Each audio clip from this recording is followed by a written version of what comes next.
ಬಸ್ಸಿಗೆ ಕಲ್ಲೊಡೆಯುತ್ತಿರುವ ದೃಶ್ಯ ಡಿಗ್ ಡಿಗ್ ಡಿಗ್ ಡಿಗ್ ಡಿಗ್ ಡಿಗ್. ಅರ್ಧ ಗಂಟೆಗೆ ಸುತ್ತಿ ತೋರಿಸ್ತಾರೆ. ಕಾನೂನನ್ನು ಕಾಪಾಡುವವರೇ ಕಾನೂನಿನ ರಾಕ್ಷಸರಾದರೆ ಡಿಂಗ್ ಡಿಂಗ್ ಡಿಂಗ್.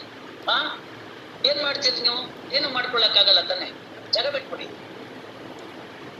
ಇಲ್ಲ, ಚೆನ್ನಾಗ್ ಮಾಡ್ತಾ ಇದಾರೆ, ಇಂಥದ್ದೇ ಮಾಡ್ಬೇಕು, ಮಾಡ್ರೋ, ಹೊಡಿರೋ, ಇನ್ನು ಬಿಡ್ರೋ. ನಂದು ಒಂದಿರ್ಲಿ. ಕಾಲೇಜಲ್ಲಿ ಇರುವಾಗ ನಾನು ಯಾರಿಗೂ ಕಲ್ಲೊಡಿಲಿಲ್ಲ, ಯಾವ್ದು ಬಸ್ ಹೊಡಿಲಿಲ್ಲ, ಯಾರು ನೋಡ್ತಿಲ್ಲ. ಒಂದು ಲೈ ಅಂತ ಬಿಸ್ಬೇಡ, ಬೀಸೋ ಅಷ್ಟೊತ್ತ ಕರೆಕ್ಟ್ ಆಗಿ ಟಿವಿ 9 ಅವ್ರು ತಗೊಂಡ್ರು. ಪಬ್ಲಿಕ್ ಟಿವಿ ನಾನು ಬರ್ತಾನೆ, ಹತ್ತನ್ನು ತೋರಿಸ್ತಾನೆ. ನೋಡಿ ನೋಡಿ, ಇವರೇ ಗಲಾಟೆ ಮಾಡ್ತಿದ್ದಾರೆ. ಏನಾಯ್ತು ಅವಾಗ? ಉಮೇಶಿಗೆ ಮನ್ಸಿರುತ್ತೆ, ಸಾಹೇಬ್ರು ಬಹಳ ಗಲಾಟೆ ಮಾಡ್ತಿದ್ರು, ನಮ್ದು ಒಂದಿರ್ಲಿ ಅಂತೇಳಿ ನೀವು ಒಂದ್ ಕಲ್ಲು ಹೊಡಿಯೋದು. ತೋಳ ಹಳ್ಳಕ್ ಬಿದ್ರೆ ಆಳ್ಗೊಂದ್ ಕಲ್ಲು. ಒಬ್ಬ ಮನುಷ್ಯನ ಸಮ್ಮುಖದಲ್ಲಿ ಒಂದು ಕುಕೃತ್ಯ ನಡೀತಿದ್ರೆ ಅವನು ಎಲ್ಲ ಪ್ರಯತ್ನ ಮಾಡ್ಬೇಕು ಅದನ್ನ ಬಿಡಿಸೋದಿಕ್ಕೆ. ಆಗ್ಲಿಲ್ವಾ, ಅಟ್ಲೀಸ್ಟ್ ಜಾಗ ಬಿಟ್ಬಿಡ್ಬೇಕು. ಇನ್ನು 20-30 ವರ್ಷ ಎಲ್ಲ ನೀವು ನಡೆಸ್ಬೇಕು, ನಾನು ಇನ್ನು 5 ವರ್ಷ.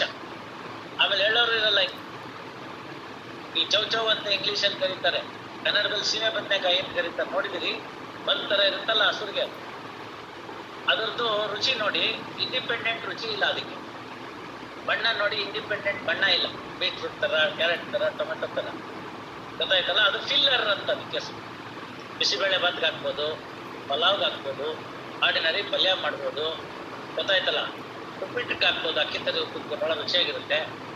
ಏನದ್ರ ಸ್ಪೆಷಾಲಿಟಿ ಅಂದ್ರೆ ಅದ್ರ ಜೊತೆ ಯಾವ ತರಕಾರಿ ಇರುತ್ತೋ ಅದರ ಬಣ್ಣನ, ಅದರ ರುಚಿನ ಹೀರ್ಕೊಂಡ್ಬಿಡುತ್ತೆ, ಗೊತ್ತಾಯ್ತಲ್ಲ? 149 ದರಿದ್ರ ಸೆಕ್ಷನ್ ಅಂತದೆ. ಅದು 323 ಇಂದ 302 ತನಕ ಹೋಗಿ ಕೂತ್ಕೊಳ್ಳುತ್ತೆ. ಅದನ್ನ ಡಿಸಿಷನ್ ಮಾಡೋದು ಕಷ್ಟ ಆಗುತ್ತೆ. 149 ಬಹಳ ಕಷ್ಟ ಆಗುತ್ತೆ. ಸಿಟಿ ಸಿವಿಲ್ ಕೋರ್ಟ್ ಗಲಾಟೆ ಆಯ್ತಲ್ಲ, ಇಟ್ಟಿಗೆ ಹಿಂಗ್ ತೋರಿಸ್ದವನು ಪೊಲೀಸ್ನವ್ರು ಹೊಡೆಯೋದು.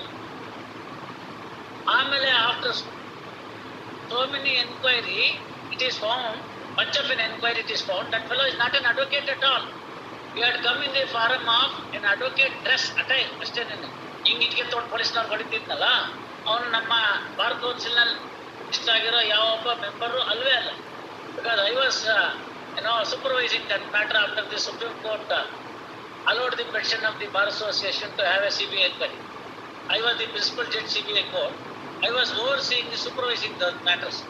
Teen Molly, she was the SP from Tamil Nadu. She was the investigation officer for me, and I had seen the case diary, everything. ಅಲ್ಲಿ ಏನಾಯ್ತು, CCTV ಒಳಗಡೆಗೆ ಅಥವಾ ವಿಡಿಯೋ ನಲ್ಲಿ ತಗೊಂಡ್ರು ಬಂದವರೆಲ್ಲರನ್ನ ಪ್ರೆಸೆನ್ಸ್ ಆಗ್ಬಿಟ್ಟು ಅಲ್ವಾ, ಗಲಾಟೆ ನಡೀತಿತ್ತು. ನಾನು ಗಂಡೆ, ಏನಿರುತ್ತೆ ನಾಳೆ ದಿನ ಅಬ್ಜೆಕ್ಷನ್, ಏನಿರುತ್ತೆ ಡಿಫೆನ್ಸ್? ಸರ್ ಅದು ಕೋರ್ಟು, ಲಾಯರ್ ಎಲ್ಲೆಲ್ಲಿ ಇರ್ಬೇಕು? ಆಸ್ಪತ್ರೆಲ್ಲ ಇರ್ತ, ನಾನು ಕೋರ್ಟಲ್ಲಿ ಇದ್ದ ಅಷ್ಟೇ, ಮುಗೀತು. ಒಬ್ರು ಪೂಜಾರಿ ಇರ್ತಾರಪ್ಪ, ದೇವಸ್ಥಾನದಲ್ಲಿ ಇರ್ಬೇಕು. ಡಾಕ್ಟರ್ ಇರ್ತಾರಪ್ಪ, ಹಾಸ್ಪಿಟ್ಲಲ್ಲಿ ಇರ್ಬೇಕು. ನ್ಯಾಚುರಲ್ ಬಸ್ ಸ್ಟ್ಯಾಂಡ್ ಅಲ್ಲಿ ಬಸ್ ಡ್ರೈವರ್ ಇರ್ತಾನೆ, auto rickshaw stand auto rickshaw driver ಇರ್ತಾನೆ. ಇವ್ರನ್ನ ಬಿಟ್ಟರೆ ಯಾರಿದ್ರು ಅಂದ್ರೆ ಬರುತ್ತೆ. ಯಾಕಿದ್ದಿ ಹೇಳು, ವಾಟರ್ ಅವ್ರು ಹೇಳ್ಬೋದು, ಸರ್ ನಾವು ನನ್ನ ಕೇಸ್ ಇತ್ತು, ನಮ್ಮ ಲಾಯರ್ ಬಂದಿದ್ರು, ಲಾಸ್ಟ್ ಲಿಸ್ಟ್ ಇದೆ, ನನ್ನ ಕೇಸ್ಗೋಸ್ಕರ ನಾನು ಹೋಗಿದ್ದೆ, ಎಂಡ್ ಆಫ್ ಇಟ್, ಹೋಯ್ತಲ್ಲ. ಇದಲ್ಲದೇನೆ ಆನ್ಲುಕರ್ ಇರ್ಬೋದು. ಗಲಾಟೆ ನಡೀತಿರುತ್ತೆ, ಮನುಷ್ಯ ಸಹಜವಾಗಿ ಆ ಗಲಾಟೆ ದೊಂಬಿನ ನೋಡೋದಕ್ಕೆ ಹೋಗಿರ್ತಾರೆ. They are called onlookers. So 149 mischievous section ಅಲ್ಲಿ ಆನ್ಲುಕರ್ ಒಳಗೆ ಹಾಕ್ಬಿಡ್ತಾರೆ. ಯಾರು ಇವ್ರು ನೋಡೋರು ಎಲ್ಲರೂ ಹಾಕ್ಬಿಟ್ರೆ ಏನಾಗುತ್ತೆ, ಪ್ರೆಸೆನ್ಸ್ ಪ್ರೂವ್ ಆಗೋಯ್ತು. Next is participation. ಪಾರ್ಟಿಸಿಪೇಷನ್ ಬಂದಾಗ 2 ಭಾಗ ಬರುತ್ತೆ. ಒಂದು ಆಕ್ಟಿವ್ ಪಾರ್ಟಿಸಿಪೇಷನ್, ಒಂದು ಪ್ಯಾಸಿವ್ ಪಾರ್ಟಿಸಿಪೇಷನ್. ಬೆಳಗ್ಗೆದ ಎಕ್ಸಾಂಪಲ್ ತಗೊಳ್ಳಿ, ನಾನೆಲ್ಲೋ ಸಿಕ್ಕಾಕೊಂಡ್ಬಿಡ್ತೀನಿ, ಯಾರೋ 4 ಜನ ಹೊಡಿತಿರ್ತಾರೆ. ಉಮೇಶಿಗೆ ಮನ್ಸಿರುತ್ತೆ, ಸಾಹೇಬ್ರು ಬಹಳ ಗಲಾಟೆ ಮಾಡ್ತಿದ್ರು, ನಮ್ದು ಒಂದಿರ್ಲಿ ಅಂತೇಳಿ ನೀವು ಒಂದ್ ಕಲ್ಲು ಹೊಡಿಯೋದು. ತೋಳ ಹಳ್ಳಕ್ ಬಿದ್ರೆ ಆಳ್ಗೊಂದ್ ಕಲ್ಲು. ಇದು ಆಕ್ಟಿವ್ ಪಾರ್ಟಿಸಿಪೇಷನ್. ಪ್ಯಾಸಿವ್ ಅಂದ್ರೆ ನಿಂತಿದಾರ, ನಂಗಂತೂ ಹೊಡಿಯಕ್ಕಾಗಲ್ಲ, ಹೊಡಿಲಿ ಬಿಡು, ಅಕ್ರ ಇನ್ನೊಂದು 4 ಬಿಡಿಸ್ಕೋಬೇಕಾಗಿದೆ. ಒಬ್ಬ ಮನುಷ್ಯನ ಸಮ್ಮುಖದಲ್ಲಿ ಒಂದು ಕುಕೃತ್ಯ ನಡೀತಿದ್ರೆ ಅವನು ಎಲ್ಲ ಪ್ರಯತ್ನ ಮಾಡ್ಬೇಕು ಅದನ್ನ ಬಿಡಿಸೋದಿಕ್ಕೆ. ಆಗಿಲ್ವಾ, ಅಟ್ಲೀಸ್ಟ್ ಜಾಗ ಬಿಟ್ಬಿಡ್ಬೇಕು. ಬ್ಯೂಟಿಫುಲ್ ಎಕ್ಸಾಂಪಲ್ ಆಫ್ ಮಹಾಭಾರತ ಆಯ್ತಲ್ಲ. ದ್ರೌಪದಿ ವಸ್ತ್ರಾಪಹರಣ ಅಂದ್ರೆ I always call it this as a ವಸ್ತ್ರಾಕ್ಷಯ. ಅಪಹರಣ ಆಗ್ಲಿಲ್ಲ, ವಸ್ತ್ರಾಕ್ಷಯ ಆಯ್ತು, ಅಕ್ಷಯ ಆಯ್ತು.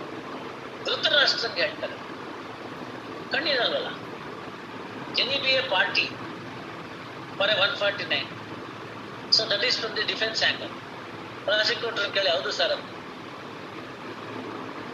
ಅವನು ಹೇಳ್ತಾನೆ ಆರ್ಗ್ಯುಮೆಂಟು, ನಿಮ್ಮ ಆರ್ಗ್ಯುಮೆಂಟು, ಸರ್ ಅವ್ರು ಕೂಡ ದ್ರೌಪದಿ ಮೇಲೆ ಬಟ್ಟೆ ಇದ್ರೆಷ್ಟು, ಬಟ್ಟೆ ಇಲ್ಲದೆ ಇದ್ರೆಷ್ಟು, how does it make any difference? So Dhritarashtra can be accused for 149 in the so-called Vastrapahana, outraging the modesty of a woman. Right? Now prosecutor says, sir, this fellow, being the king, was bound to protect all his subjects. ಗೊತ್ತಾಯ್ತಲ್ಲ, ರಾಜ ಆದ್ರಿಂದ ತನ್ನ ಎಲ್ಲ ಪ್ರಜೆಗಳ ರಕ್ಷಣೆ ಮಾಡಬೇಕಾಗಿತ್ತು, ಆ ಜವಾಬ್ದಾರಿ ಇತ್ತು. ನಡೀತಿರ್ತಕ್ಕಂಥದ್ದು ಅವನ ಆಸ್ಥಾನದಲ್ಲಿ, right under his nose, right. So ಆದ್ರಿಂದ ಅವನು ಅದನ್ನ ನಿಲ್ಲಿಸ್ಬೇಕಾಗಿತ್ತು. ಮಾಡ್ತಿರ್ತಕ್ಕಂಥವ್ನು ಯಾವನ್ನೋ ಮೂಲೆನಲ್ಲ. ಹಿಂದೆ ಲಾಲ್ ಬಹದ್ದೂರ್ ಶಾಸ್ತ್ರಿಗಳು ರೈಲ್ವೆ ಮಂತ್ರಿಗಳಾಗಿದ್ರು, ಎಲ್ಲೋ ಯಾವುದೋ ರೈಲು ಆಕ್ಸಿಡೆಂಟ್ ಆಗೋಯ್ತು, ಇವ್ರು ಇನ್ನೆಲ್ಲೋ ಇದ್ರು.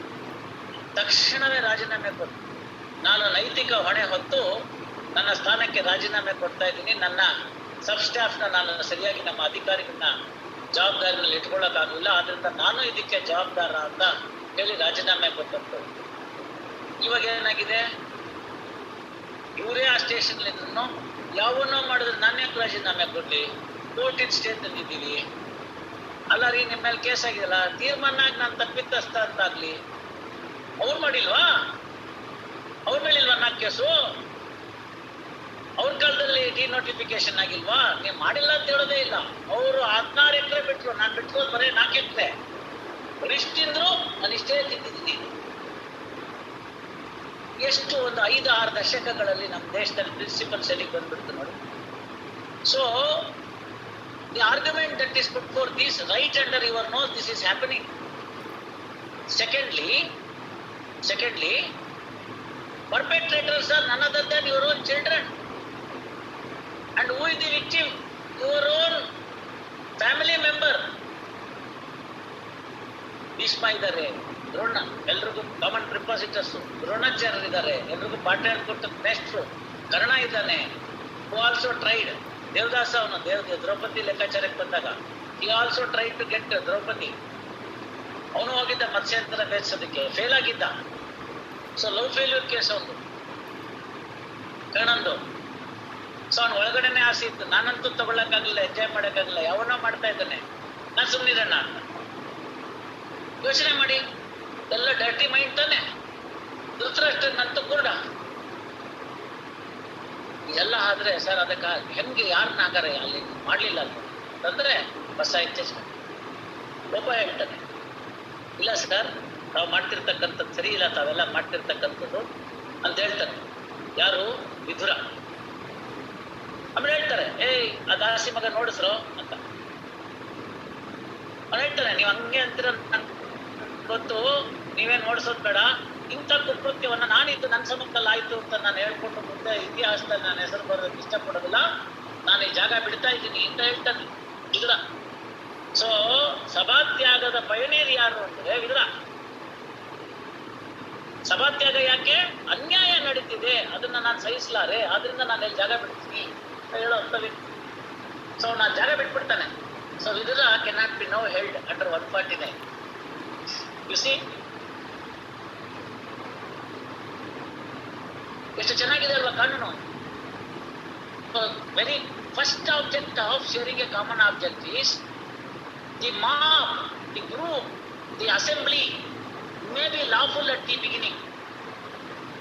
ಏನೋ ಇಂಪಾರ್ಟೆಂಟ್ ವಿಷಯಕ್ಕೆ ಕರೆಸಿದ್ದಾರೆ ಸಂಪುಟ ಸಭೆಯಲ್ಲಿ. ನಾನು ಹೋಗಿದ್ದೀನಿ ಆಸ್ ಎ ಕ್ಯಾಬಿನೆಟ್ ಮೆಂಬರು. ಅಲ್ಲಿ ಏನೋ ದರಿದ್ರಕ್ಕೆ ಹೇಳ್ತಾ ಇದ್ದಾರೆ, ಏನು ಅಂತಂದ್ರೆ ಕೋರ್ಟ್ನೆಲ್ಲ ಅಬಾಲಿಷ್ ಮಾಡ್ಬಿಡ್ಬೇಕು ಅಂತ. ಇನ್ನು ಹೇಳಿದ್ರಲ್ಲ ತುರ್ತು ಪರಿಸ್ಥಿತಿ ಕಾಲದಲ್ಲಿ ಎಲ್ಲ ಹೈಕೋರ್ಟ್ ಬಂದಾಗಬೇಕು ಅಂತ ಹೇಳಿ ಜ್ಞಾನಿ ಜೈಲ್ ಸಿಂಗ್ ಅವ್ರು ಸೈನ್ ಮಾಡಿ, ಅಲ್ಲ ಪ್ರಭುದಿನ ಅಲಿ ಅಹಮದ್ ಅವ್ರು ಸೈನ್ ಮಾಡಿ, ರಾಷ್ಟ್ರಪತಿಗಳು ಸೈನ್ ಮಾಡಿ, ಎಲ್ಲ ಹೈಕೋರ್ಟ್ಗಳು ಬಂದಾಗಬೇಕು. ನ್ಯಾಷನಲ್ ಎಮರ್ಜೆನ್ಸಿ ಡಿಕ್ಲೇರ್ ಮಾಡಿದ್ದೀವಿ, ಅದ್ರ ಹೈಕೋರ್ಟ್ಗಳು ಬಂದಾಗಬೇಕು. ಈಗ ನಮ್ಮ ಕರ್ನಾಟಕ ಹೈಕೋರ್ಟ್ ಒಳಗಡೆಗೆ ಬಂದ್ ಮಾಡ್ಬೇಕು ಅಂತ ಹಿಂದ್ಗಡೆ ಬಿಲ್ಡಿಂಗ್ ಅಲ್ಲಿ ತಗೊಂಡ್ರೆ ನೀವು ಸೈನ್ ಆಗ್ತಾ ಇದ್ರು ಪರವಾಗಿಲ್ಲ, ಇದ್ರಿ ಅಂದ್ರೆ ಸಾಕು 149.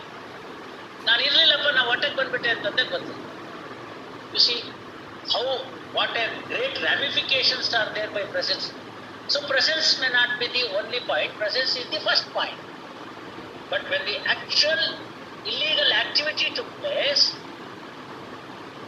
you should have left the place. ಅರ್ಥ ಆಯ್ತಲ್ಲ? A mob or an assembly may be lawful in the beginning. ಯಾವುದು ಅನ್ಯಾಯ ಆಗಿದೆ, ಟೌನ್ ಹಾಲ್ ಹತ್ರ ಕೂತ್ಕೊಂಡು ನಾವು ಇದಕ್ಕೆ ರಾಜ್ಯದ ಸರ್ಕಾರ ನಾವು ಮೌನ ಪ್ರತಿಭಟನೆ ಮಾಡ್ತೀವಿ ಅಂತ ಇರುತ್ತೆ. ಅದಕ್ಕೆ ಪರ್ಮಿಷನ್ ಕೊಟ್ಟಿರ್ತಾರೆ ಕಮಿಷನರ್. ಶಾಂತಿಯುತವಾಗಿ ಮಾಡಬೇಕು, ಸಾರ್ವಜನಿಕ ಆಸ್ತಿಪಾಸ್ತಿಗಳಿಗೆ ತೊಂದರೆ ಕೊಡಬಾರ್ದು, ಇಷ್ಟೊತ್ತಿಂದ ಇಷ್ಟೊತ್ತರೆಗೂ ಮಾಡಬೇಕು, ಲೌಡ್ ಸ್ಪೀಕರ್ ಗಲಾಟೆ